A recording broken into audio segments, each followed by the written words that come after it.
Hello students. So chapter number 8 D and F block elements है। Class 12 का हमारा chapter number 8 आज इसको हम डिस्कस करने जा रहे हैं। आज वाले वीडियो लेक्चर में हम डिस्कस करेंगे कि डी ब्लॉक एलिमेंट किनको बोलते हैं, इन्हीं को ट्रांजिशन एलिमेंट बोलते हैं। Transition element D block element की डेफिनेशन में क्या डिफरेंस होगा, कहां पर जो डी ब्लॉक एलिमेंट है वो लाई करते हैं, पोजीशन क्या होगी पीरियोडिक टेबल में, जो मॉडर्न पीरियोडिक टेबल है long form of periodic table उसमें पोजीशन कहां पर होगी, और इनका जनरल इलेक्ट्रॉनिक कॉन्फ़िगरेशन भी आज हम डिस्कस करेंगे। तो शुरुआत करते हैं सबसे पहले definition of the d block elements. तो देखो आपने 11th क्लास में पढ़ा था एस ब्लॉक एलिमेंट्स है। तो एस ब्लॉक एलिमेंट किसको बोला था, s block element are those elements in which last electron enter into s orbital. और पी ब्लॉक किसको बोला था, जिसमें लास्ट इलेक्ट्रॉन किस ऑर्बिटल में जाएगा, पी ऑर्बिटल में। तो यहां पर भी इनका नाम इंडिकेट कर रहा है डी ब्लॉक एलिमेंट्स। तो लास्ट इलेक्ट्रॉन अगर डी ऑर्बिटल में जा रहा है तो उसको क्या बोलेंगे, d block elements. So these are the elements, these are the elements in which d orbitals are progressively filled, यानी कि जिसमें डी ऑर्बिटल प्रोग्रेसिवली फील्ड किए हुए, या ऐसे बोल सकते हो कि जिसमें ऐसे एलिमेंट जिनमें लास्ट इलेक्ट्रॉन किस ऑर्बिटल में जा रहा हो, डी ऑर्बिटल में जा रहा हो, उसको क्या बोल देंगे हम, डी ब्लॉक एलिमेंट्स है। अब हमारे पास चार सीरीज होती हैं, चार सीरीज होती हैं यहां पर। देयर आर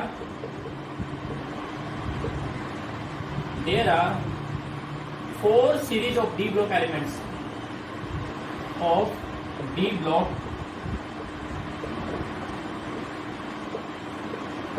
एलिमेंट्स है। जो फर्स्ट सीरीज है उसको बोलते हैं 3D सीरीज। 3D सीरीज क्यों बोलते हैं, 3D सीरीज इसलिए कुछ बोलते हैं क्योंकि लास्ट इलेक्ट्रॉन किस में जा रहा होता है, यहाँ पर 3D ऑर्बिटल में एंटर कर रहा हो।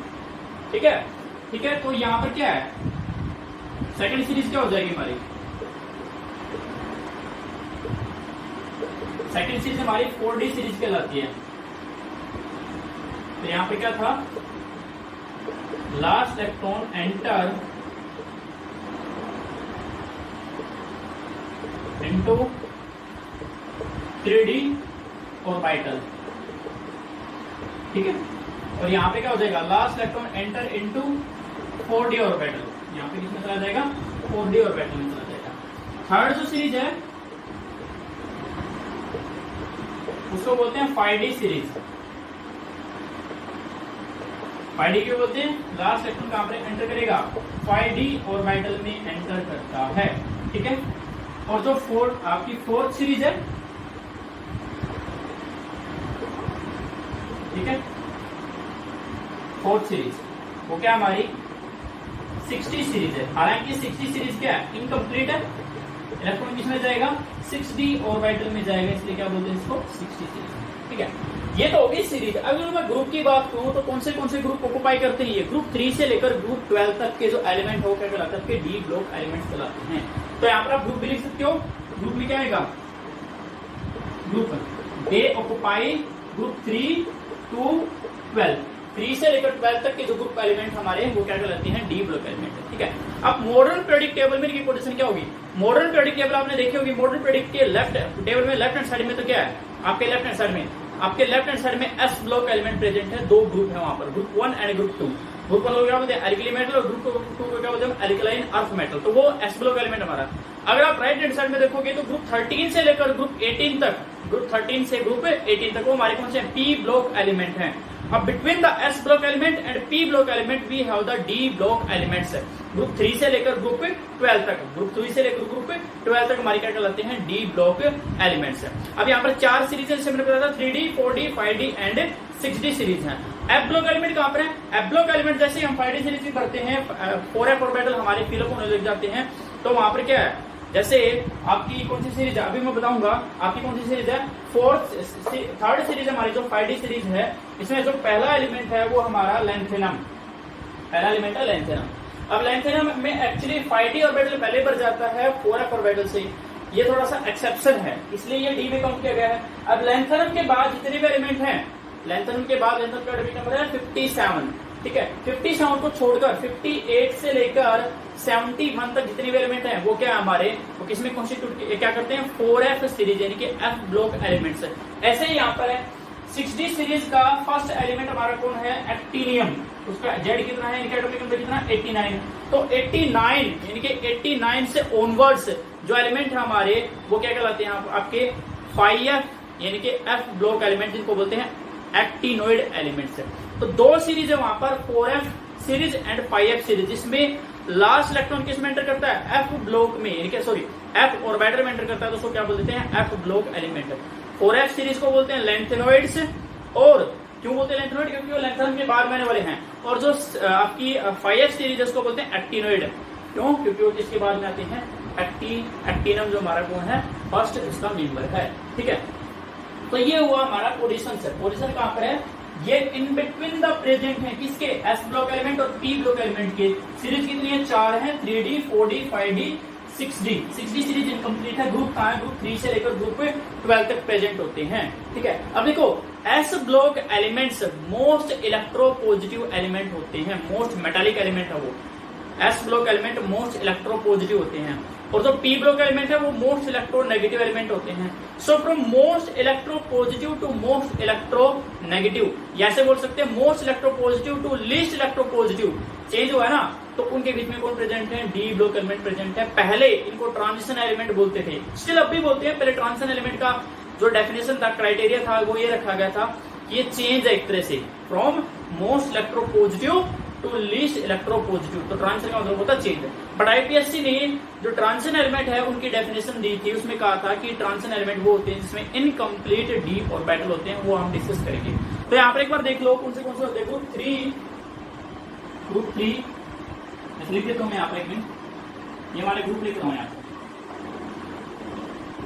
3 4 5 6 7 8 9 11 एंड 12। यहां पर लिखे हूं मैं फर्स्ट सीरीज,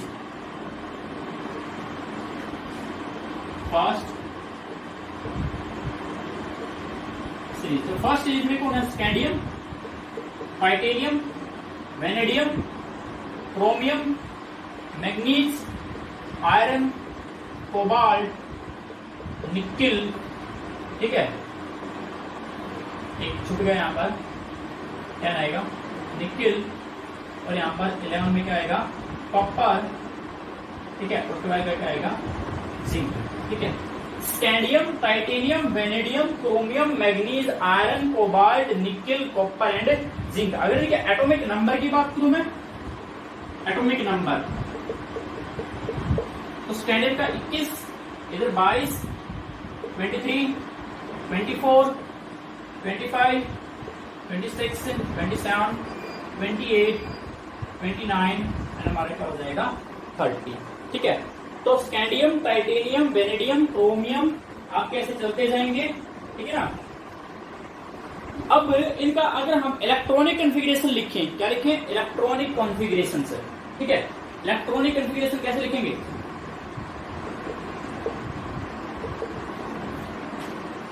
इलेक्ट्रॉनिक कॉन्फ़िगरेशन से। तो देखो आपने 11th क्लास में पढ़ा था इलेक्ट्रॉनिक कॉन्फ़िगरेशन के लिखने के लिए कुछ रूल होते हैं, जैसे अबाउ प्रिंसिपल, ठीक है, न्यूनरोड, मैक्सिमम मल्टीप्लिसिटी, बोहर-ब्यूरी, ठीक है, और पॉली एक्सक्लूसिव प्रिंसिपल्स है। लेकिन वो हम डिस्कस नहीं कर रहे हैं यहाँ पर, सिंपल हम इलेक्ट्रॉनिक कॉन्फ़िगरेशन मैं आपको बता दूंगा कि कैसे लिखना है। देखो आपने 11th क्लास में क्या किया था, 11th क्लास में किया था 1s, ठीक है, इसके नीचे क्या रखा था 2s, यहाँ पे क्या रखा था 2p, यहाँ पर क्या था 3s, यहाँ पर 3p, यहाँ पर 3d, ठीक है। क्या यहाँ पर विजिबल है आपको बोर्ड नीचे तक, यस 3d, और फिर क्या था हमारा 4s, यहाँ पर क्या था 4p, 4d, यहाँ पर 5s, 5p, और यहाँ पर 4f भी लिख दूं, 4f, ठीक है, 5d एंड 5f। तो आपने ऐसे किया था, याद होगा आपको, ऐसे किया था, ठीक है, ऐसे किया था, याद होगा। यानी कि अगर मुझे इलेक्ट्रॉनिक कॉन्फ़िगरेशन लिखना है, सबसे पहले इलेक्ट्रॉन किसमें आएगा 1s, देन इसमें 2s, देन 2p, ठीक है, ऐसे 1s, 2s, 2p 3s, फिर किस में आएगा 3p, फिर किस में आएगा 4s, फिर आएगा हमारा 3d, ठीक है, फिर 4p और फिर 5s, और 5s के बाद किस में आएगा हमारा 4d एंड फिर क्या आएगा 5p, ऐसे एंड सो ऑन चलते जाएंगे, ठीक है। तो ये सब सेल जो हैं ये क्या है, इंक्रीजिंग ऑर्डर ऑफ एनर्जी में लिखी हुई है, यानी कि सबसे लोएस्ट एनर्जी किसकी है 1s की, और जिसकी सबसे लोएस्ट एनर्जी है वही फिलअप किया जाता है। तो ये आपको पता होना चाहिए, ये आपको नहीं पता है तो एक बार इसको रिवाइज कर लोगे, वैसे मैंने बता दिया है, ठीक है, 11th क्लास का है। तो इलेक्ट्रॉनिक कन्फिग्रेशन लिखना आना बहुत ही जरूरी है, क्योंकि वो बेस है, यहाँ से जैसे कैसे ऑक्सीडेशन स्टेट निकालोगे, और अगले चैप्टर में तो इलेक्ट्रॉनिक कन्फिग्रेशन की रिक्वायरमेंट रहती ही रहती है, ठीक है ना। जो इससे नेक्स्ट चैप्टर आएगा हमारा कोऑर्डिनेशन कंपाउंड्स वाला, तो वहां पर इलेक्ट्रॉनिक कन्फिग्रेशन भी पता होना चाहिए आपको, डी में कितने इलेक्ट्रॉन है, एस में कितने इलेक्ट्रॉन है, और कितने वैलेंस इलेक्ट्रॉन है। तो बेसिकली वैलेंस इलेक्ट्रॉन और जो ये इलेक्ट्रॉनिक कन्फिग्रेशन है ये कैसे लिखने हैं, बड़े आसान तरीके से मैं बता रहा हूं। देखो तो यहाँ पर 21 है, 21 का मैं एक दो का लिखकर दिखा दूंगा। तो जो हमारा क्या होगा 21 के लिए क्या होगा 1s2 2s2 2p6 3s2 3p6 4s2 3d, कितने देखो 21 है। तो यहां तक अगर काउंट करोगे 2 2 10 हो गए, 12 हो गए, 18 हो गए, और यहाँ पर कितने हो गए 20 हो गए। यानी कि यहां तक का अगर आप देखो कितने इलेक्ट्रॉन फिलअप हो चुके हैं, 18 इलेक्ट्रॉन फिलअप हो चुके हैं। और याद करो आर्गन का एटॉमिक नंबर कितना था, आर्गन का एटॉमिक नंबर कितना था 18 था। तो उसके इलेक्ट्रॉनिक कन्फिग्रेशन क्या था, ये तो था 1s2 2s2 2p6 3s2 3p6 है, काउंट कर लो 18 है। तो यहाँ पर या तो इसको कंप्लीट इलेक्ट्रॉनिक कन्फिग्रेशन ना लिखकर क्या लिख सकते हैं, इसको हम लिख सकते हैं आर्गन का, यानी कि आर्गन 18, यहाँ तक 18 इलेक्ट्रॉन कंप्लीट हो चुके हैं। अब 20वां इलेक्ट्रॉन किसमें है, एस में, यानी कि 19वां और 20वां इलेक्ट्रॉन इस एस में आ गया। अब हमारे इलेक्ट्रॉन कितने यहाँ पर 21, तो किसमें चला जाएगा 3d1 में चला जाएगा, यानी कि आर्गन 4s2 3d1। नेक्स्ट क्या हो जाएगा, देखो 22 है, यहाँ पर क्या हो जाएगा इसके लिए, रब कर दो इसको, फोटो ले लो एक बार इसको रोक कर, ठीक है, रब कर रहा हूं मैं। तो नेक्स्ट क्या हो जाएगा हमारे लिए 22 में क्या हो जाएगा, यानी कि इसका क्या हो गया 4s2 3d1, आर्गन जरूर लिखना है। यहाँ पे क्या हो जाएगा 4s2 3d2, यहाँ पे क्या हो जाएगा 4s2 3d3 हो जाएगा, और यहाँ पे क्या हो जाएगा 4s2 3d4 होना चाहिए था। बड़ी एक्सेप्शन है, और एक्सेप्शन आपको याद हो तो 11th क्लास में ही पढ़ाया गया था। क्या है इसका एक्सेप्शन, इलेक्ट्रॉनिक बेसिस, एक इलेक्ट्रॉन एस से डी में चला जाता है। क्यों चला जाता है, क्योंकि जो डी ब्लॉक एलिमेंट है वहां पर जो 4s यानी कि एस ऑर्बिटल और डी ऑर्बिटल हैं उनकी एनर्जी कंपेरेटिवली सेम ही होती है, यानी कि इलेक्ट्रॉन जो है वो इजीली जंप कर सकता है, किससे एस से डी में जा सकता है, ठीक है ना। तो यहाँ पर ट्रांसपेरेंस बोलते हैं एस से डी में इलेक्ट्रॉन का जाना। तो यहाँ पे क्या बन जाएगा, एक इलेक्ट्रॉन ऐसे चला जाएगा डी में, ये चला गया, यहाँ पे कितना बचेगा 1, और यहाँ पे कितने हो जाएंगे 3d5। अब देखो आपका डी ऑर्बिटल कैसा होता है, डी ऑर्बिटल डी सब सेल में कितने ऑर्बिटल होते हैं, 5 ऑर्बिटल होते हैं, हर एक में कितने इलेक्ट्रॉन आ सकते हैं 2, तो मैक्सिमम 10 इलेक्ट्रॉन आ सकते हैं, और 10 का आधा कितना हो जाएगा हाफ, यानी कि ये क्या हमारा हाफ filled electronic configuration है। So to acquire the stable half filled electronic configuration in case of the chromium, one electron jump from 4s orbital to 3d orbital। एक किसमें चला जाएगा 4s से 3d में चला जाएगा, तो क्या बन जाएगा यहाँ पर 4s1 3d5 चला जाएगा ये, ठीक है। नेक्स्ट क्या हो जाएगा, नेक्स्ट का सिंपल है, इसका 25 के लिए क्या हो जाएगा 25 का इधर लिखता हूँ 4s2 3d5, ठीक है। आयरन का क्या हो जाएगा 4s2 3d6, और कोबाल्ट का 4s2 3d7 हो जाएगा, निकिल का 4s2 3d8 हो जाएगा, एंड कॉपर का 4s2 3d9 होना चाहिए था।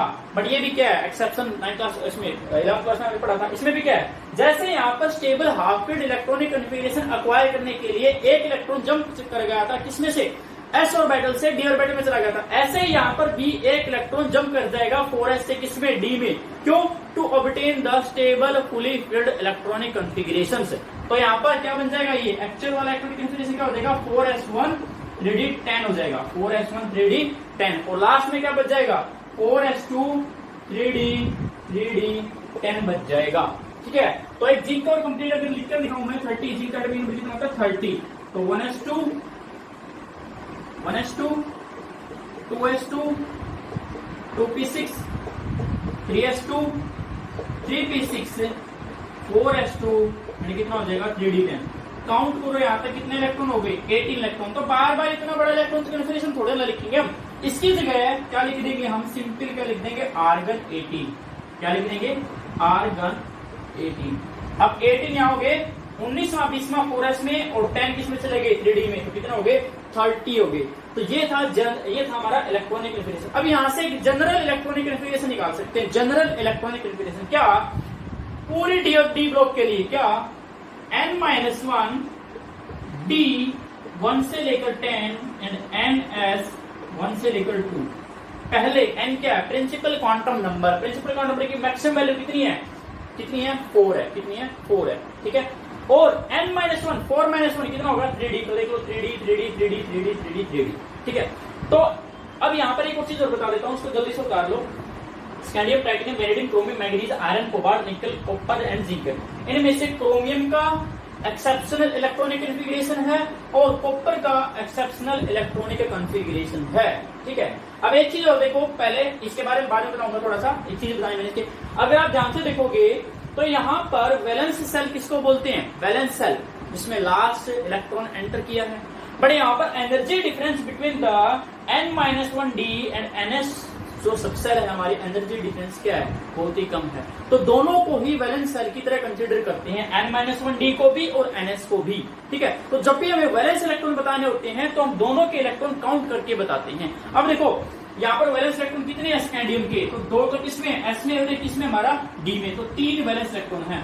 वैलेंस इलेक्ट्रॉन ग्रुप नंबर के इक्वल होता है। तो देखो यहाँ पर कितने हैं, ग्रुप नंबर कितना है 3, वैलेंस इलेक्ट्रॉन कितने 3, यहाँ पर 4 है, यहाँ पर 5 है, 6 है, 7 है, 8 है, 9 है, 10 है, 11 है और 12 है। आप चेक कर सकते हो, इसी के लिए भी चेक कर लो। निकल के लिए कर लो, निकल में क्या है, s में 2 इलेक्ट्रॉन है और d में कितने इलेक्ट्रॉन है 8, तो 8 + 2 कितने हो गए 10। तो आप या तो ग्रुप नंबर याद रख लो, ग्रुप नंबर याद रह गया आपके तो ठीक है, सिंपल क्या हो गया, वैलेंस इलेक्ट्रॉन भी आप कर लोगे। ठीक है ना, तो आगे बढ़े। तो देखो क्या बताने जा रहा था मैं वहां पर, तो जनरल इलेक्ट्रॉनिक कॉन्फ़िगरेशन में एक चीज आती है, एक वर्ड आता है जो ऑफन कंफ्यूज करता है बच्चों को।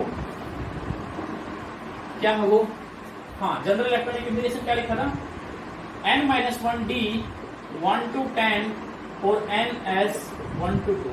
तो n तो क्या है, n प्रिंसिपल क्वांटम नंबर है। ठीक है, यानी कि लास्ट सेल को रिप्रेजेंट कर रहा है, इसको रिप्रेजेंट कर रहा है लास्ट सेल को। और जो n-1 है वो क्या है, उसको बोलते हैं penultimate shell. Penultimate shell, penultimate shell का मतलब होता है last but one, last but one मतलब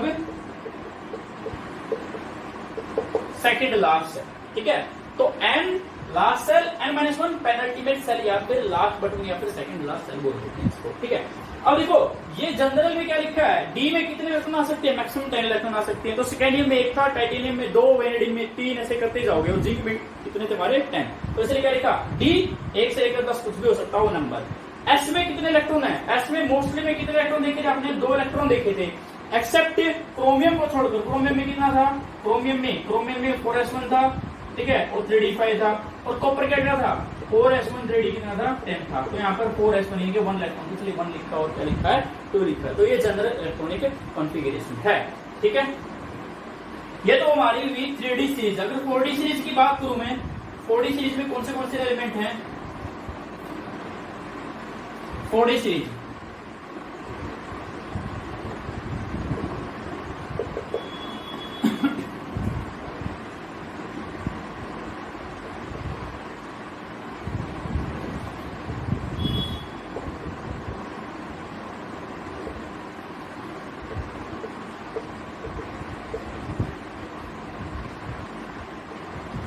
ठीक है, ये हमारी 4d सीरीज है। टेरियम, जिरकोनियम, नियोबियम, मोलिब्डेनम, टेक्नेटियम, ठीक है, ruthenium, rhodium, palladium, silver and cadmium, silver and cadmium. अब इनमें से जो टेक्नेटियम है, टेक्नेटियम ये सिंथेटिकली प्रिपेयर्ड एलिमेंट है,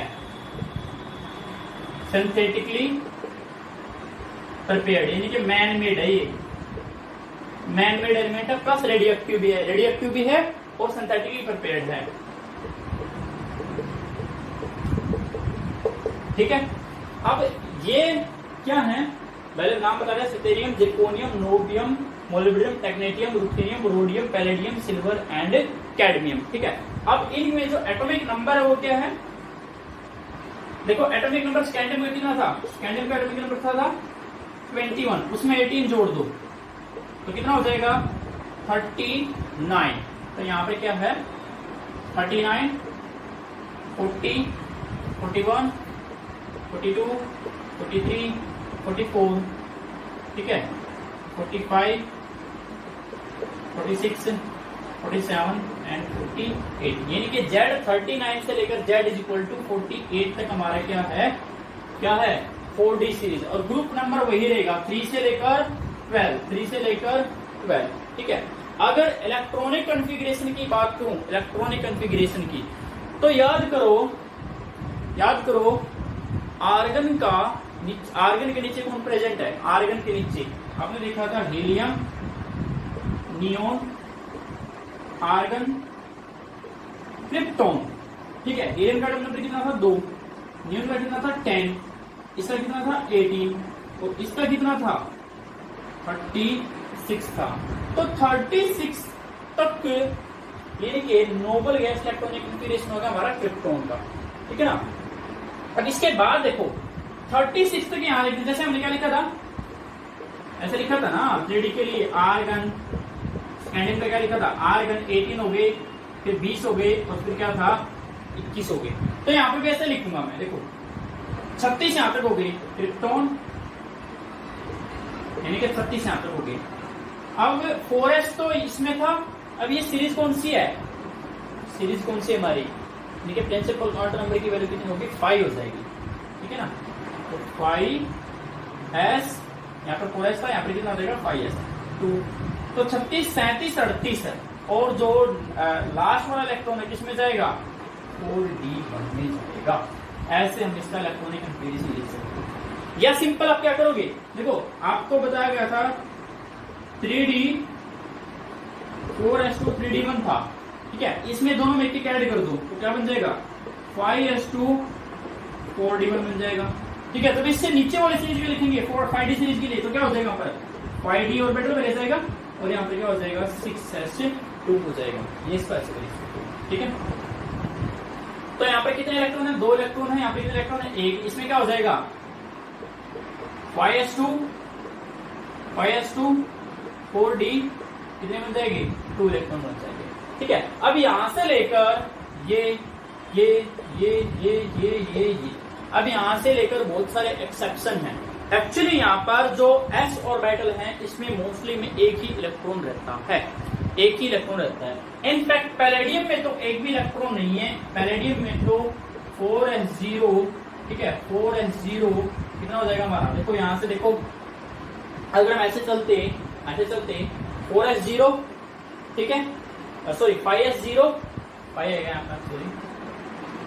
5s0, ठीक है, तो यहाँ पे कैसे चलते हैं 5s2, डी में 1 था, डी में 2 थे, डी में 3 है, डी में 4 है, डी में 5 है, डी में कितने 6 हैं, डी में 7 है, डी में कितने हो गए 8 हो गए, और एस में कितने थे 2 होने चाहिए थे, लेकिन एस के दोनों इलेक्ट्रॉन डी में जंप कर जाते हैं यहाँ पर, तो डी में कितने बना देगा, ये डी में बना देगा 10, इनके 4d10 कर देगा यहाँ पर। ठीक है, और यहाँ से लेकर जहां तक मैंने बताया था हर एक में कितने इलेक्ट्रॉन है, एस में 1 इलेक्ट्रॉन है और डी में आप देख लेना कितने हैं ये।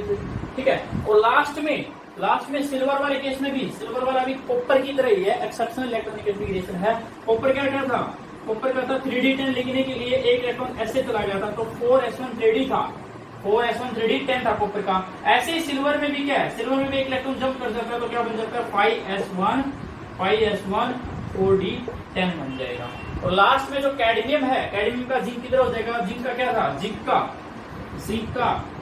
30 था, उसका क्या था 4s2 3d10, तो यहाँ पर कैडमियम क्या हो जाएगा, फुली फिल्ड इलेक्ट्रॉनिक कॉन्फ़िगरेशन है हमारा 5s2 और 4d10 हो जाएगा, इसके लिए कैडमियम के लिए। ठीक है, तो यहाँ पर कई सारे एक्सेप्शन है, एक बार उसको देख लेना।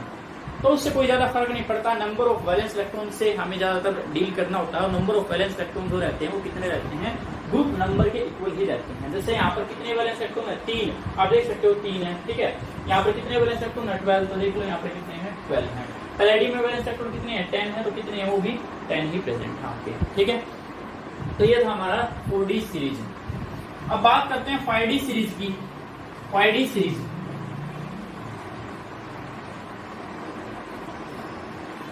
YD series,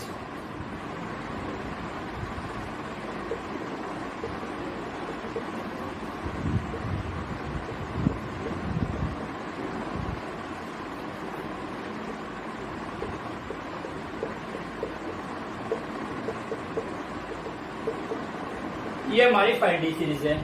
lanthanum, hafnium, tantalum, W, tungsten जो बल्ब के फिलामेंट में होता है, हार्डेस्ट हाईएस्ट मेल्टिंग पॉइंट होता है इसका, ठीक है। रेडियम, ओस्मियम, इरिडियम, पैलेटिनम, पैलेडियम के नीचे प्रेजेंट होता है प्लेटिनम, और ये क्या है, सिल्वर के नीचे प्रेजेंट होता है गोल्ड, और लास्ट वाला क्या है, मरकरी, जो थर्मामीटर में यूज होता है, ठीक है।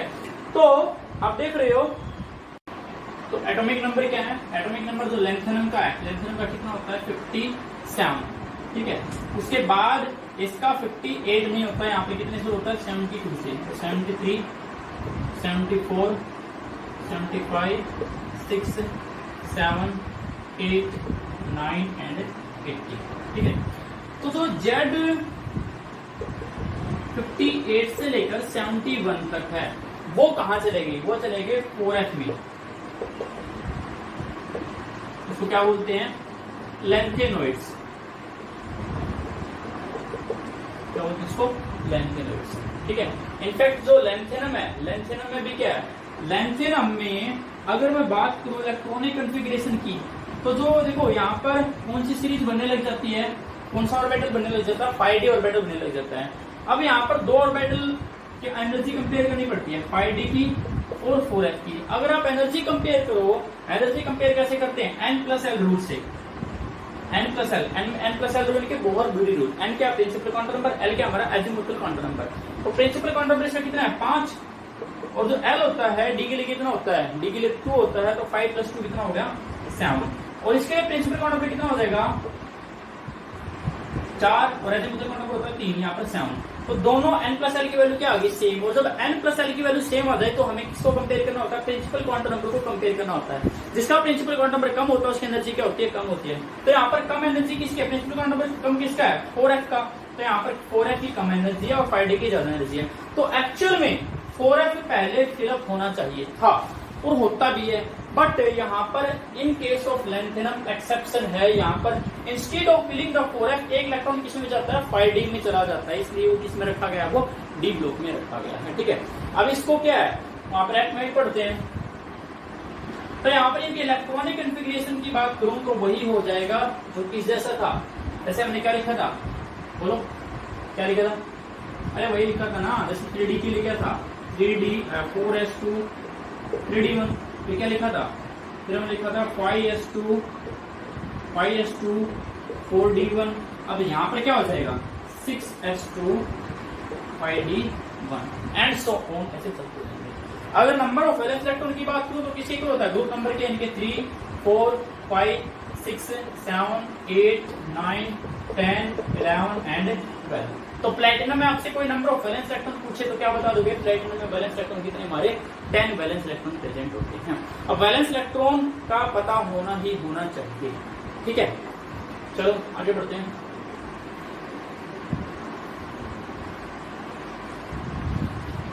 अब एक ट्रांजिशन एलिमेंट बोलते हैं, किसको बोलते हैं, ट्रांजिशन एलिमेंट, देखो किसको बोलते हैं,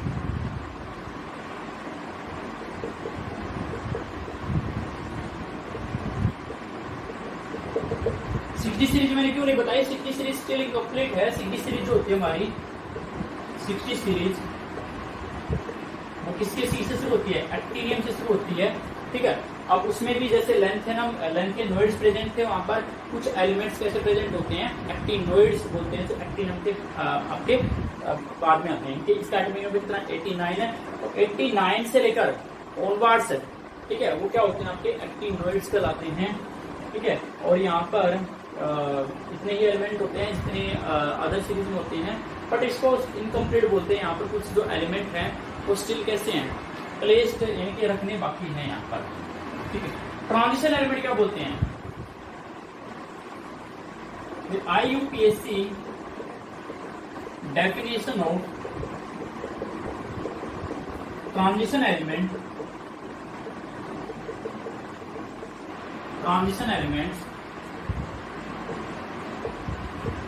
is क्या हो गया IUPAC definition,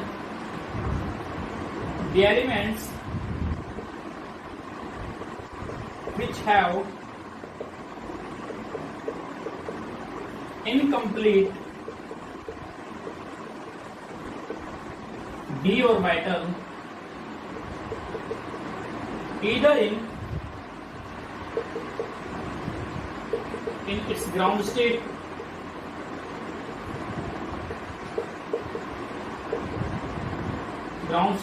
or ionic form की जगह मोस्ट स्टेबल ऑक्सीडेशन स्टेट में लिख सकते हैं।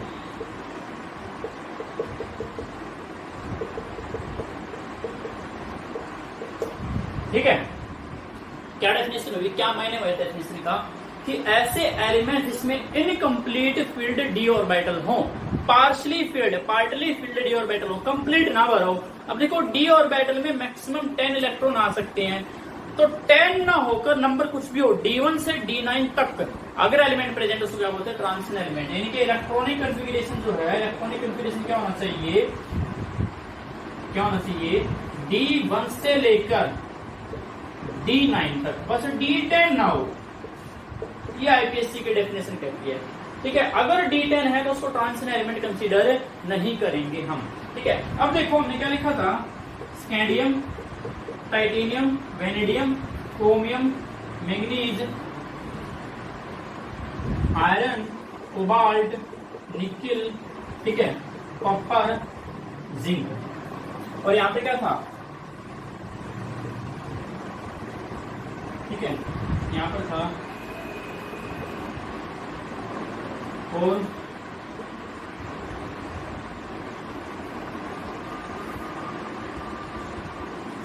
ठीक है,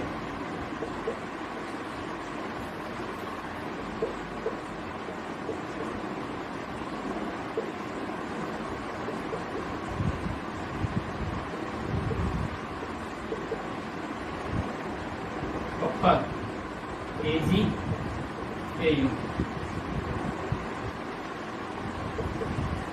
ये देखो, ये हमारा ग्रुप 3 है, 4 है, 5 है, 6 है, 7, 8, 9, 10, 11 एंड 12। नीचे वाले विजिबल है, यस विजिबल है, ठीक है, आई गेस यस सब विजिबल है। अब देखो, जब हमने एक इलेक्ट्रॉनिक कन्फिगरेशन लिखा था, तो इलेक्ट्रॉनिक कन्फिगरेशन में क्या था, देखो यहाँ पे क्या था, S में 2 इलेक्ट्रॉन थे और D में कितने इलेक्ट्रॉन थे, 1 था। यहाँ पे क्या हो जाएगा, 4s2 3d1, ठीक है। यहाँ पे क्या हो जाएगा, 5s2 4d1, और यहाँ पे क्या हो जाएगा, 6s2 5d1। ऐसे ही चलते जाओगे, D1 D2 D3 D4 D5 D6 D7 D8 D9 D10। In fact यहाँ पे क्या था, D10 यहाँ पर भी था और D5 यहाँ पर था D4 की जगह, एक्सेप्शन है, आपको याद हो, ठीक है। तो जिंक के केस में जो इलेक्ट्रॉनिक कन्फिगरेशन है वो क्या था, 4s2 3d10, और कैडमियम के केस में क्या था, 5s2 4d10, और मरकरी के केस में क्या था, 6s2 5d10। सभी में इनकम्प्लीट डी ऑर्बिटल हैं, D1 से लेकर D9 तक हैं, बट जिंक, कैडमियम, मरकरी में डी ऑर्बिटल कंप्लीटली फिल्ड है। तो zinc, cadmium, mercury transition element नहीं है, zinc, cadmium, mercury transition element नहीं है, बट डी ब्लॉक एलिमेंट है। डी ब्लॉक क्यों है, क्योंकि लास्ट इलेक्ट्रॉन तो स्टिल किसमें है, डी ऑर्बिटल में है ना। So zinc, cadmium, mercury are the d block element but not the transition element, because according to the IPSC definition of transition element are those element in which last subcell जो d orbital है उसमें कितने electron हो, 1 से लेकर 9 हो, partly field हो, incomplete field हो, और जिसमें कंप्लीट फील्ड हो गए वो ट्रांजिशन एलिमेंट नहीं कंसीडर किए जाएंगे, ठीक है। अब आप कहोगे कि कॉपर में भी तो कितने थे, 4s1 3d10, और ऐसे सिल्वर में भी क्या थे, 5s2 4d10, फिर ये ट्रांजिशन एलिमेंट क्यों है? अब देखो यहाँ पर क्या लिखा है, या तो ग्राउंड स्टेट में, तो ये तो ग्राउंड स्टेट में थे सब, या फिर आयनिक फॉर्म में मोस्ट स्टेबल ऑक्सीडेशन स्टेट में, मोस्ट स्टेबल ऑक्सीडेशन स्टेट में, मोस्ट स्टेबल ऑक्सीडेशन स्टेट। जैसे कॉपर है, कॉपर की स्टेबल ऑक्सीडेशन स्टेट क्या होती है? कॉपर ऐसे दो ऑक्सीडेशन स्टेट शो करता है, एक तो कॉपर 1 पॉजिटिव और दूसरा कॉपर 2 पॉजिटिव। तो देखो कॉपर का इलेक्ट्रॉनिक कॉन्फ़िगरेशन क्या था, ये था 4s1 3d10। तो कॉपर 1 पॉजिटिव में क्या है कि एक इलेक्ट्रॉन निकाल दो, एक इलेक्ट्रॉन s में से पहले जाएगा, s में से पहले जाएगा, तो s में से एक इलेक्ट्रॉन चला गया, क्या बच गया 3d10। ये डी ब्लॉक ये ट्रांजिशन एलिमेंट नहीं है। बट अगर कॉपर 2 पॉजिटिव को ध्यान से देखो, कॉपर 2 पॉजिटिव को देखो, कॉपर 2 पॉजिटिव में क्या है, इनके 4s1 3d10 2 पॉजिटिव, 2 इलेक्ट्रॉन भगानी है, तो पहला किसमें से जाएगा, s में से चला गया, एक इलेक्ट्रॉन किसमें से जाएगा, d में से, तो कितना बच जाएगा 3d9। तो अब देखो यहाँ पर क्या है, इनकम्प्लीट डी ऑर्बिटल है, पूरा ना भरा होकर क्या इसमें एक इलेक्ट्रॉन की कमी है, तो ये क्या है ट्रांजिशन एलिमेंट कंसीडर किया जाएगा। ऐसे ही सिल्वर के साथ है, सिल्वर को ट्रांजिशन एलिमेंट क्यों बोलते हैं, क्योंकि सिल्वर की +2 ऑक्सीडेशन स्टेट में कॉन्फ़िगरेशन क्या है 5s0 4d9 है, और डी में 9 इलेक्ट्रॉन होने की वजह से पार्टली फील्ड ऑर्बिटल है, इनकम्प्लीट फील्ड ऑर्बिटल है, इसलिए क्या है ये ट्रांजिशन एलिमेंट इसको कंसीडर करते हैं। ठीक है, तो ये हमारा था ट्रांजिशन एलिमेंट की डेफिनेशन। तो ये पोजीशन हो गई, इलेक्ट्रॉनिक कॉन्फ़िगरेशन हो गया हमारा, ठीक है, वैलेंस इलेक्ट्रॉन बता दिया। ठीक है, अब इसको याद कैसे रख सकते हैं, देखो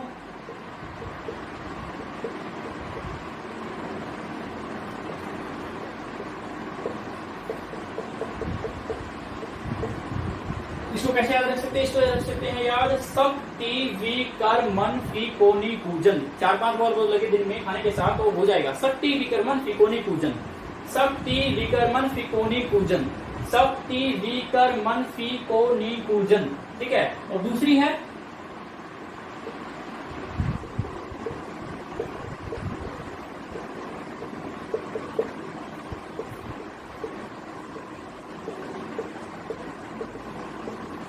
ये क्या है, ये जरा नवाब मौत तक पहुंचे कोई मीनिंग है, रोए पड़े आग की कढ़ाई में, ये जरा नवाब मौत तक पहुंचे, रूह रोए पड़े आग की कढ़ाई में। ठीक है, इसको ऐसा कर सकते हैं। और लास्ट में क्या है,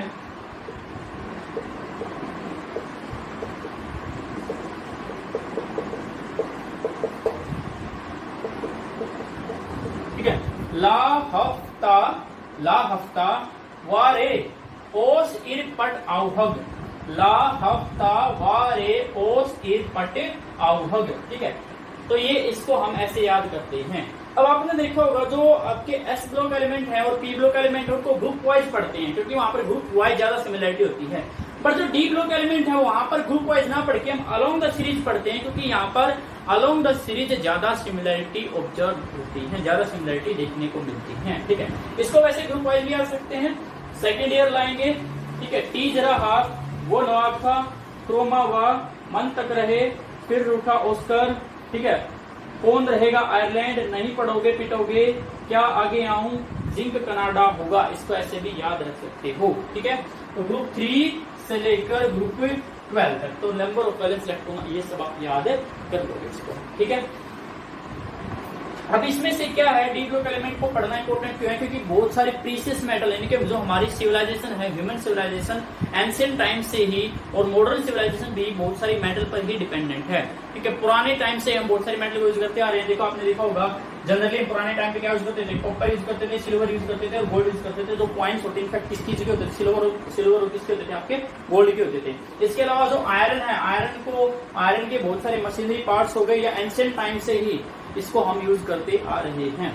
इसके अलावा बहुत सारी मेटल हैं जो कहां पर यूज होती हैं, ये सारी मोस्टली मेटल हैं एज ए कैटलिस्ट के तौर पर यूज होती हैं। कैटलिस्ट के तौर पर, कैटलिस्ट आपने तो रेट ऑफ रिएक्शन को एनहांस करता है। आपने देखा होगा हार्बर प्रोसेस में कौन यूज होता था, आयरन यूज होता था। ठीक है, जो आपका अमोनिया की फॉर्मेशन, कॉन्टैक्ट प्रोसेस में कौन यूज होता था, वेनेडियम होता था। ठीक है ना, और जो वनस्पति जो वेजिटेबल ऑयल्स को वनस्पति घी में बदलने के लिए कौन यूज होता था, प्लेटिनम यूज होता है और प्लेडियम भी यूज होता है, या फिर हम कौन यूज कर सकते हैं, निकल यूज कर सकते हैं। ठीक है, इसके अलावा जो इंडक्शन वाली सुइयां बनी होती है वो किसकी बनी होती है, इरेडियम की बनी होती है। और भी बहुत सारी मेटल हमारी जैसे कई सारे और मेटल हैं जिनका क्रोमियम है, स्टेनलेस स्टील में यूज होता है इसका, ठीक है। और भी बहुत सारे जो इंडस्ट्रियली इंपॉर्टेंट मेटल हैं, तो इसलिए इसको पढ़ना क्या है, नेसेसरी बन जाता है, ठीक है। अब जनरल प्रॉपर्टीज की बात करूं मैं, जनरल प्रॉपर्टीज की बात कर लेते हैं एक बार। General properties of d block elements. तो जनरल प्रॉपर्टीज में सबसे पहले अगर मैं मेल्टिंग पॉइंट लूं,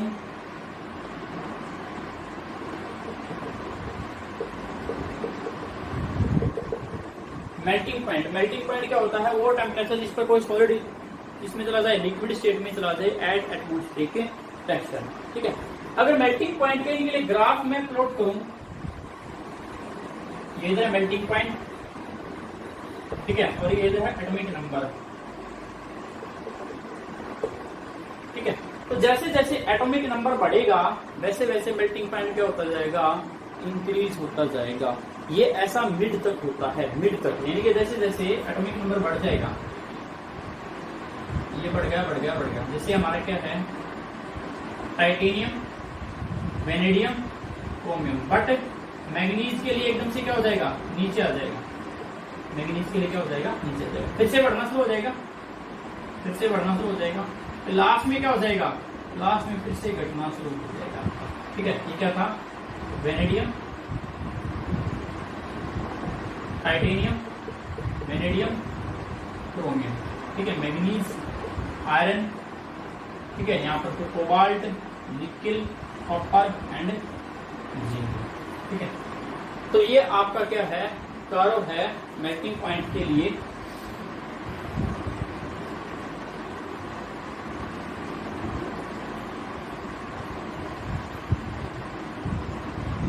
ठीक है, अब ऐसा क्यों होता है, मेल्टिंग पॉइंट का कर्व ऐसा क्यों है, ठीक है।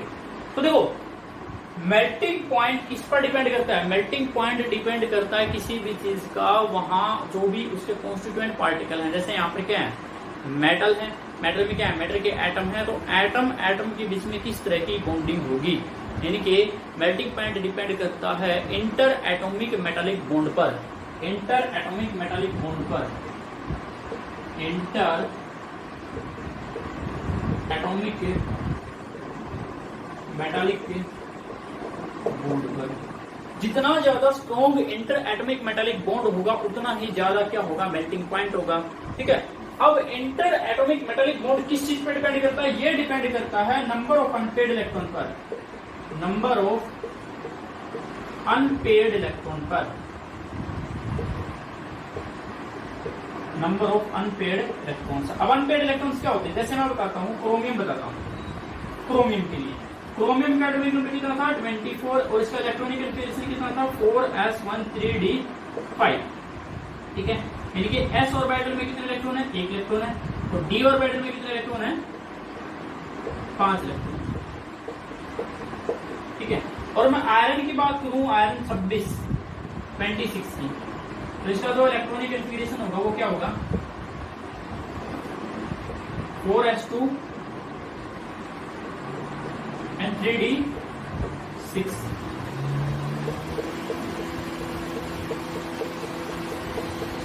ये इसका इलेक्ट्रॉनिक कॉन्फ़िगरेशन होगा। अगर आप देखो तो यहाँ पर अगर आपसे कोई पूछे कितने अनपेयर्ड इलेक्ट्रॉन प्रेजेंट है, तो अनपेयर्ड इलेक्ट्रॉन कितने हैं, अनपेयर्ड जो किसी के साथ पेयरिंग में ना हो, अकेले बैठे हो, तो 6 अनपेयर्ड इलेक्ट्रॉन है, एक 4s में और आपके 5 d में। और यहाँ पर कितने अनपेयर्ड इलेक्ट्रॉन है, यहाँ पर देखो ये पेयर्ड है, ठीक है, पेयरिंग है, इनके 2 इलेक्ट्रॉन है, यहाँ पर भी क्या पेयरिंग है, कितने अनपेयर्ड इलेक्ट्रॉन है, 4 अनपेयर्ड इलेक्ट्रॉन है। अब देखो जितने ज्यादा अनपेयर्ड इलेक्ट्रॉन होंगे उतने ही क्या बनेंगे, इतने ही ऑर्बिटल के बीच में ओवरलैपिंग होगी, उतने ही ज्यादा क्या बनेंगे, मेटालिक बॉन्ड बनेंगे, और जितने ज्यादा मेटालिक बॉन्ड बनेंगे उतना ही हाई मेल्टिंग पॉइंट होगा, क्योंकि due to strong inter atomic metallic bond वहां पर प्रेजेंट होंगे, ठीक है। तो जैसे जैसे हम टाइटेनियम से, वेनेडियम से क्रोमियम जाते हैं, नंबर ऑफ अनपेयर्ड इलेक्ट्रॉन बढ़ते जाएंगे, ठीक है। टाइटेनियम अगर टाइटेनियम की बात करूं, टाइटेनियम में कितना था, 22, तो 4s2 3d1, यहाँ पर अनपेयर्ड इलेक्ट्रॉन कितने थे, इनके 3d1 एक था। वेनेडियम में क्या था, 3d2, 2 अनपेयर्ड इलेक्ट्रॉन थे। क्रोमियम में क्या था, 3d, ठीक है, यहाँ पर कितना हो जाएगा, 3d2 आएगा, सॉरी यहाँ पर वेनेडियम के लिए चाहिए, यहाँ पर क्या हो जाएगा 3d3 और यहाँ पे क्या है एक्सेप्शन है यानी कि 4s1 3d5 है, ठीक है। और यहाँ पे क्या हो जाएगा 4s2 3d5 और यहाँ पर है 4s2 3d6 है। अब देखो यहाँ पर 2 अनपेड इलेक्ट्रॉन, यहाँ पर 3 अनपेड इलेक्ट्रॉन, यहाँ पे कितने 6 अनपेड इलेक्ट्रॉन, तो मेल्टिंग पॉइंट बढ़ता जाएगा। जितनी ज्यादा नंबर ऑफ अनपेड इलेक्ट्रॉन उतनी ज्यादा क्या बनेंगे मेटालिक बॉन्ड बनते जाएंगे, inter atomic metallic bond. But यहाँ पर मैग्नीज का को क्या हो गया कि इसका मेल्टिंग पॉइंट नीचे की तरफ ड्रॉप हो गया, ये एक्सेप्शन है। क्या ये एक्सेप्शन है? कैसे एक्सेप्शन? मैग्नीज का स्टेबल हाफ वेड इलेक्ट्रॉनिक कॉन्फ़िगरेशन है ग्राउंड स्टेट में, तो ग्राउंड स्टेट में स्टेबल हाफ वेड इलेक्ट्रॉनिक कॉन्फ़िगरेशन होने की वजह से ये अपना जो डीलोकलाइजेशन इलेक्ट्रॉन की इतने अच्छे से नहीं हो पाती है और जो मेटालिक बॉन्ड है इतने अच्छे से फॉर्म नहीं हो पाते, इसलिए एक्सेप्शनली इसका मेल्टिंग पॉइंट क्या है नीचे की तरफ आ जाता है। उसके बाद मेल्टिंग पॉइंट थोड़ा सा बढ़ता है क्योंकि डी आपके आयरन में कितने अनपेड इलेक्ट्रॉन है 3, और जैसे ही आप आयरन से किसमें जाओगे कोबाल्ट में अनपेड इलेक्ट्रॉन कितने रह जाएंगे, यहाँ पर पेड़ हो जाएगा 4 आयरन में, कोबाल्ट में हो जाएंगे 3, फिर निकल पर जाओगे तो एक और पेड़ हो जाएगा कि 2 रह जाएंगे, और फिर कॉपर में जाएंगे तो कॉपर में तो D10 है। और जिंक का सबसे लोएस्ट मेल्टिंग पॉइंट होता है, क्यों? क्योंकि सारे के सारे कैसे इलेक्ट्रॉन है पेड इलेक्ट्रॉन वहां पर प्रेजेंट हैं, पेड इलेक्ट्रॉन। जिंक का क्या था 4s2 3d10। तो इसमें क्वेश्चन आता है, पहला क्वेश्चन तो ये बनता है why d block element have high melting and boiling melting point. तो मेल्टिंग पॉइंट हाई होने का रीजन क्या है? Since they have the number of unpaired electron and due to unpaired electron the orbital atomic orbital overlap कर जाएंगे, वहां पर क्या बनेंगे strong inter atomic metallic bond are forms, जिसकी वजह से क्या है अनपेड जिसकी वजह से क्या है मेल्टिंग पॉइंट। जितने ज्यादा नंबर ऑफ अनपेड इलेक्ट्रॉन उतने strong inter atomic metallic bond होंगे, उतने क्या होगा मेल्टिंग पॉइंट ज्यादा होगा। बट जिंक का मेल्टिंग पॉइंट लो क्यों है, ये क्वेश्चन आता है why zinc cadmium mercury. Even mercury का रूम टेम्परेचर पे क्या है लिक्विड है, मरकरी आपने देखा होगा रूम टेम्परेचर पे क्या है लिक्विड होता है, उसका मेल्टिंग पॉइंट बहुत ही कम होता है, ठीक है। ओनली लिक्विड नॉन मेटल कौन सी है मरकरी। तो उनमें क्या है जिंक कैडमियम, ये क्वेश्चन पूछा था जिंक कैडमियम मरकरी का लो मेल्टिंग पॉइंट क्यों है, क्योंकि due to absence of unpaired electron, सारे के सारे इसमें क्या है पेड इलेक्ट्रॉन है, तो strong inter atomic metallic bond की फॉर्मेशन इतने अच्छे से वहां पर नहीं हो पाती है। मैग्नीज का एक्सेप्शन बता दिया मैंने क्यों है, क्योंकि इसका हाफ पेड इलेक्ट्रॉनिक कॉन्फ़िगरेशन है, यहाँ पर इलेक्ट्रॉन की डीलोकलाइजेशन नहीं हो पाती है। ये तो 3D सीरीज के लिए था। अगर बात करूं 4D सीरीज की, तो 4D सीरीज का ग्राफ इससे कहीं ना कहीं ऊपर ही लाई करता है ऐसे, ठीक है ऐसे लाई करता है ग्राफ। तो यहाँ पर भी क्या है, यहाँ पर इंक्रीज होता जाएगा, इंक्रीज होता जाएगा, ठीक है। यहाँ पर किसके लिए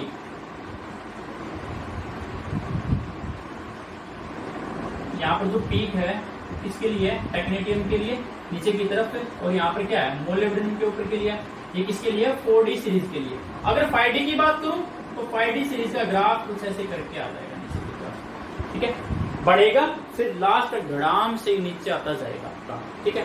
तो अगर कंपेयर करें 3D 4D 5D सीरीज का, तो मेल्टिंग पॉइंट 5D का सबसे ज्यादा, फिर देन 4D का, और फिर लीस्ट किसका है 3D सीरीज का। तो ये हमारा मेल्टिंग पॉइंट था। एक चीज और होती है यहाँ पर, वो होती है enthalpy of atomisation. Enthalpy of atomisation, enthalpy of atomisation, enthalpy of atomisation क्या होती है? The energy required to break the lattice, energy required to break the lattice of a metal to obtain the isolated atom. यानी एक isolated atom, एक अकेला atom पाने के लिए, तो जो पूरा लैटिस को ब्रेक करने के लिए एनर्जी देनी पड़ती है, क्या कहते हैं एनर्जी ऑफ एटमाइजेशन। अब एनर्जी ऑफ एटमाइजेशन भी किस पर डिपेंड करती है? इंटर एटॉमिक मेटालिक बॉन्ड पर। और इंटर एटॉमिक मेटालिक बॉन्ड किस पर डिपेंड करते हैं? नंबर ऑफ अनपेड इलेक्ट्रॉन पर डिपेंड करते हैं। जितनी ज्यादा अनपेड इलेक्ट्रॉन होते हैं ज्यादा क्या होगी एंथैल्पी ऑफ एटमाइजेशन होगी। अब इसमें क्वेश्चन आता है why zinc has the lowest enthalpy of atomisation से। लोएस्ट एंथैल्पी ऑफ एटमाइजेशन होती है जिंक की, उसका रीजन क्या है? Due to absence of unpaired electron, no strong inter atomic metallic bonds are forms. तो इसलिए वजह से क्या होती है लो एंथैल्पी ऑफ एटमाइजेशन होती है। एंथैल्पी ऑफ एटमाइजेशन का बहुत ज्यादा कंट्रीब्यूशन होता है इसमें, जब E नोट वैल्यू निकालते हैं हम, ठीक है। तो ये था आपका मेल्टिंग पॉइंट। वीडियो चल रही है सही से? यस। लास्ट आज की एक प्रॉपर्टी और डिस्कस कर लेते हैं, साइज के बारे में डिस्कस कर लेते हैं, साइज के बारे में।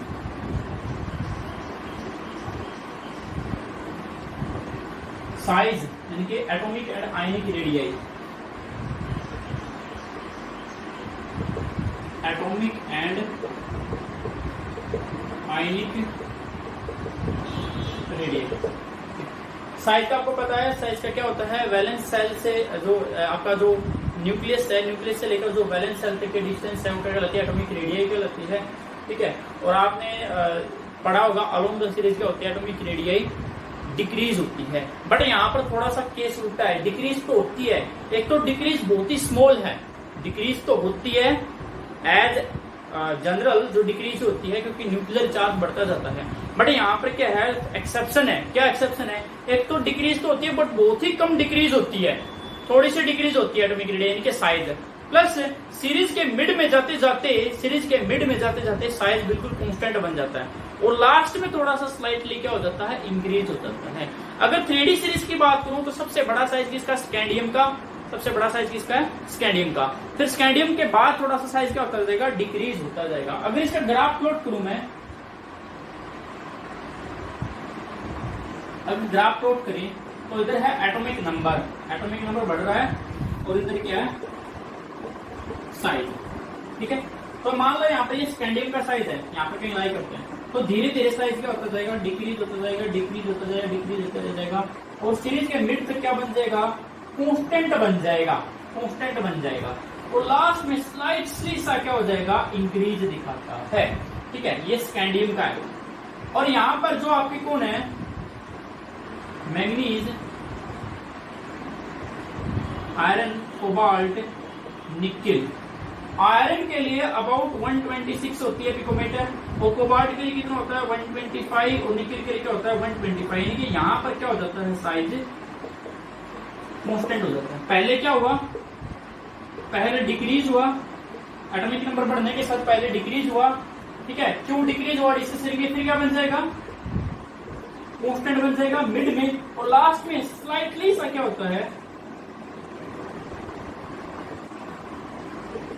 स्लाइटली क्या होता है, थोड़ा सा इंक्रीज होता है। तो डिक्रीज, कांस्टेंट, इंक्रीज, ऐसा क्यों होता है, आइए जानते हैं। देखो जैसे जैसे एटॉमिक नंबर बढ़ता है, जैसे जैसे कौन बढ़ेगा, एटॉमिक नंबर बढ़ेगा। एटॉमिक नंबर बढ़ने से कौन बढ़ता है बताओ, नंबर ऑफ प्रोटॉन बढ़ते हैं यानी कि न्यूक्लियर चार्ज बढ़ जाएगा, न्यूक्लियर क्या बढ़ जाएगा, चार्ज बढ़ जाएगा।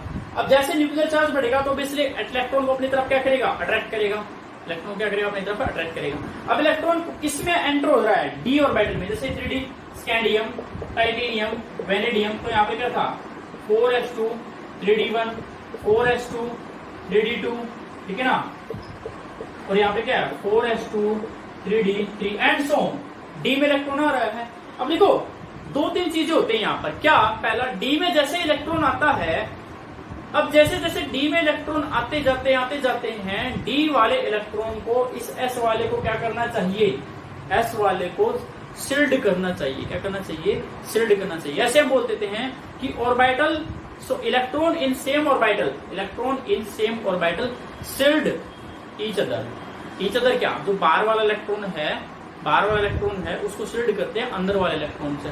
बट डी ऑर्बिटल्स की शेप ऐसी होती है, कैसी, जो शिल्ड ही नहीं कर पाती है न्यूक्लियर चार्ज से। इनके डी ऑर्बिटल का पुअर शिल्डिंग इफेक्ट होता है। डी ऑर्बिटल का क्या होता है, पुअर शिल्डिंग इफेक्ट होता है। So due to poor shielding effect of d electron in same orbital, इस पॉइंट को नोट कर लो, due to poor shielding effect of d electron in same orbital, size क्या हो जाएगा, डिक्रीज होता जाएगा। क्यों, क्योंकि इलेक्ट्रॉन तो बढ़ते जा रहे हैं बट इलेक्ट्रॉन शिल्ड नहीं कर पा रहे। इनफैक्ट इलेक्ट्रॉन यानी कि एटम के नंबर से बढ़ने से न्यूक्लियर चार्ज जरूर बढ़ रहा है और न्यूक्लियर चार्ज जैसे बढ़ेगा वो इलेक्ट्रॉन को अपनी तरफ अट्रैक्ट करेगा और साइज क्या हो जाएगा, रिड्यूस हो जाएगा। ठीक है, तो पहले साइज क्या होता है, रिड्यूस होता है। क्यों, due to increase in nuclear charge and due to poor shielding effect of electron in of the d orbital in the same orbital. फिर कांस्टेंट क्यों बन जाता है, कांस्टेंट क्यों बन जाता है। अब देखो जैसे जैसे न्यूक्लियर चार्ज बढ़ता है, नंबर ऑफ, जैसे जैसे एटॉमिक नंबर बढ़ता है, न्यूक्लियर चार्ज तो बढ़ता है, खैर नंबर ऑफ इलेक्ट्रॉन भी तो बढ़ रहे हैं, नंबर ऑफ इलेक्ट्रॉन क्या हो रहे हैं, बढ़ रहे हैं। इलेक्ट्रॉन की पेयरिंग स्टार्ट हो जाती है, इलेक्ट्रॉन की क्या हो जाती है, पेयरिंग स्टार्ट हो। जैसे इलेक्ट्रॉन की पेयरिंग स्टार्ट हो जाती है अपनी इलेक्ट्रॉन जो है एक दूसरे को थोड़ा थोड़ा शील्ड करने शुरू कर देते हैं। तो वहां पर इलेक्ट्रॉन का शील्ड करना और न्यूक्लियर चार्ज दोनों काउंटर बैलेंस हो जाते हैं, यानी कि वैलेंस इलेक्ट्रॉन का इनर इलेक्ट्रॉन के द्वारा शील्ड करना और न्यूक्लियर चार्ज काउंटर बैलेंस हो जाते हैं। काउंटर बैलेंस हो गए तो साइज क्या होगा, ना घटेगा ना बढ़ेगा, ऑलमोस्ट क्या हो जाएगा, कांस्टेंट हो जाएगा। तो ये कांस्टेंट का रीजन होगा।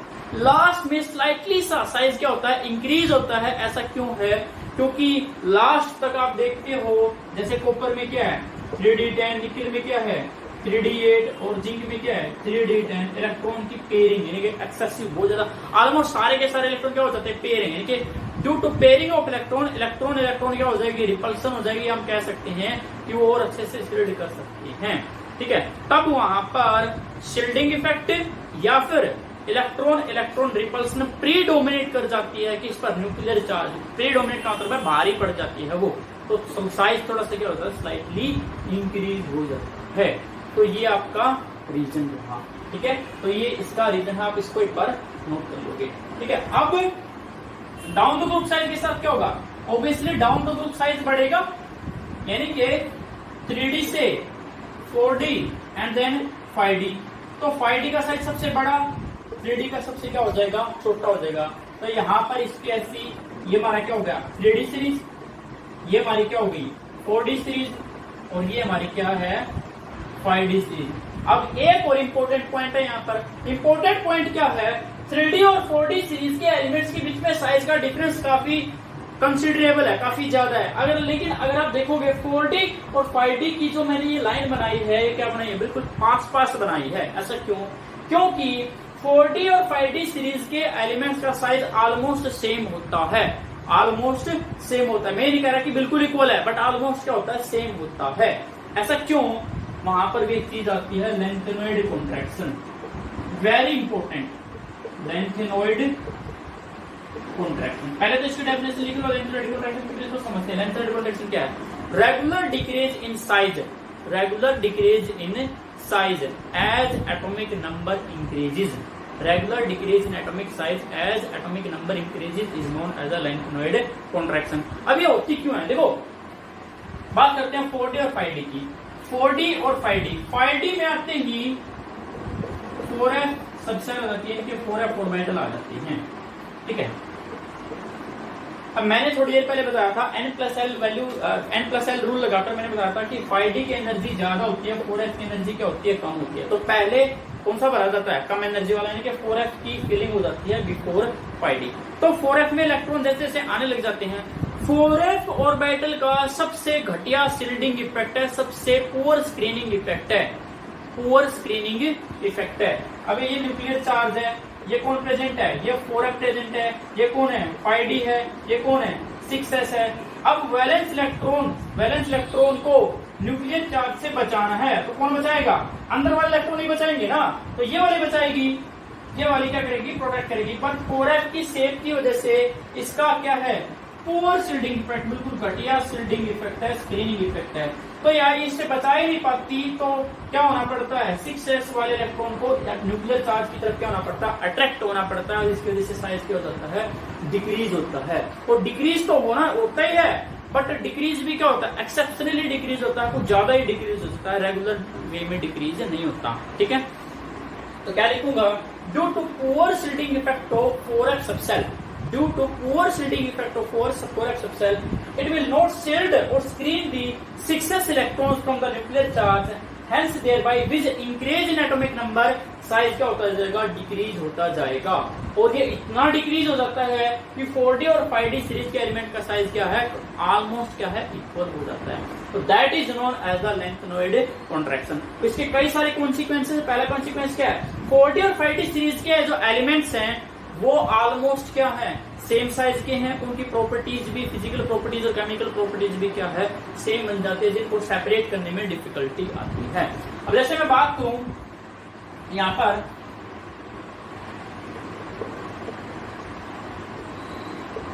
ये हमारा क्या है 3D सीरीज का, ये हमारा कौन सा है 4D सीरीज का, और ये हमारा कौन सा है 5D सीरीज का, ठीक है। तो यहाँ पर टाइटेनियम का साइज सबसे छोटा है, और टाइटेनियम से काफी बड़ा है जिरकोनियम। बट जिरकोनियम की बात करूं, जिरकोनियम का 160 के आसपास होता है, हाफनियम का 158 के आसपास होता है। देखो साइज बिल्कुल पास है, क्यों? Due to lanthanoid contraction. तो ये भी क्वेश्चन पूछा जाता है, या तो डायरेक्ट आंसर आ जाएगा व्हाट इज लेंथेनॉइड कॉन्ट्रैक्शन, तो regular decrease in size of the atoms या एटॉमिक साइज का लेंथेनॉइड डिक्रीज होना due to increase in atomic number, क्या कहलाता है लेंथेनॉइड कॉन्ट्रैक्शन। काज क्या है लेंथेनॉइड कॉन्ट्रैक्शन का, क्यों होता है lanthanoid contraction? Due to poor setting effect होता पोर एक्सेप्शन। कॉन्सिक्वेंस क्या है, साइज सेम हो जाता है, एटॉमिक जो इसकी फिजिकल और केमिकल प्रॉपर्टी क्या हो जाती है, सेम हो जाती है। या फिर इनडायरेक्ट क्वेश्चन पूछ ले कि 4D और 5D के सीरीज के एलिमेंट का साइज सेम क्यों है, तब भी क्या बताना है आपको, लेंथेनॉइड कॉन्ट्रैक्शन एक्सप्लेन करनी है। या फिर जिरकोनियम और हाफनियम का साइज एक जैसा क्यों है, तब भी आपको क्या एक्सप्लेन करना होगा, लेंथेनॉइड कॉन्ट्रैक्शन एक्सप्लेन करनी होगी। ठीक है, तो ये आज के लिए था। Thank you, have a nice day.